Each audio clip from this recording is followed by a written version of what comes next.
If I seem emotional at any point during this casebook, it's because I've just watched the last episode of the Grand Tour.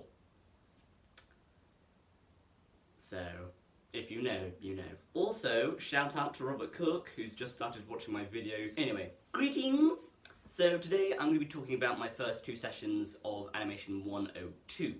I know I'm a bit behind, which is why I'm doing double sessions, but bear with me on this one. So we've actually ramped up a bit in what we're doing in Animation 101 and 102, because this semester we're working on Buckid, which is basically this character in Maya that we can manipulate. Essentially a character rig.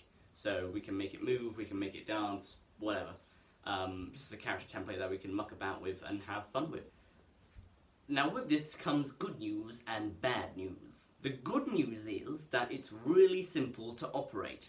The bad news is that you have to learn human anatomy with metronomes and all sorts of wizardry to actually, make it look realistic. So you've got to have a bend in the knees, and you've got to make it look more natural and all that sort of stuff, which I don't know how to do.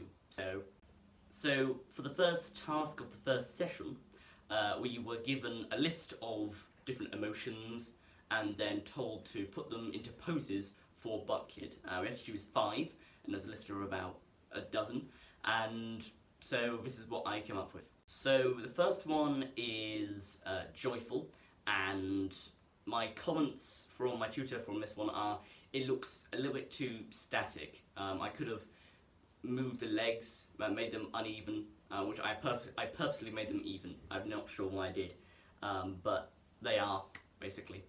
And I also could have moved the arms and hands a bit more, just to stop it looking more like a starfish, or like something you manipulate a toy model into being.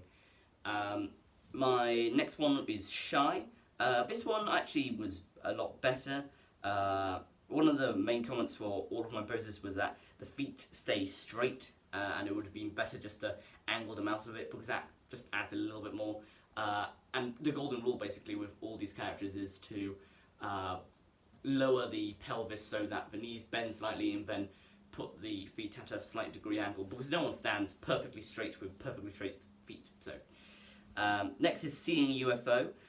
When I made this, I didn't realise until I actually put it on the big screen that it actually looks like he's doing an impression of a certain Austrian dictator.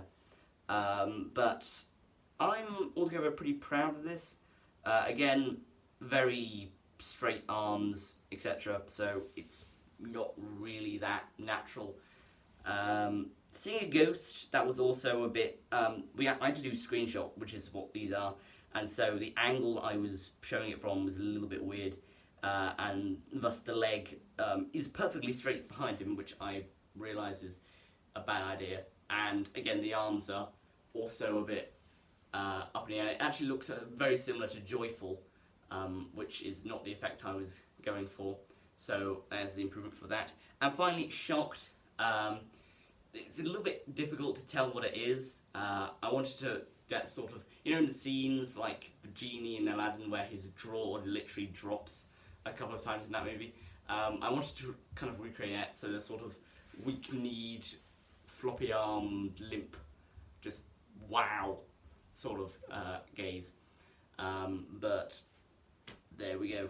So for the second session, we just reviewed the poses that we'd done, gave feedback, and then we got set another 2 tasks, one which is actual work, and then the other one which is just sort of to help you. And the first task is to animate Buckid going from one pose, say shy, to another, say joyful, which is a little bit of a step up, but they are ramping up the pressure a bit now, trying to force us to do more, instead of it's not as laid back as the first semester.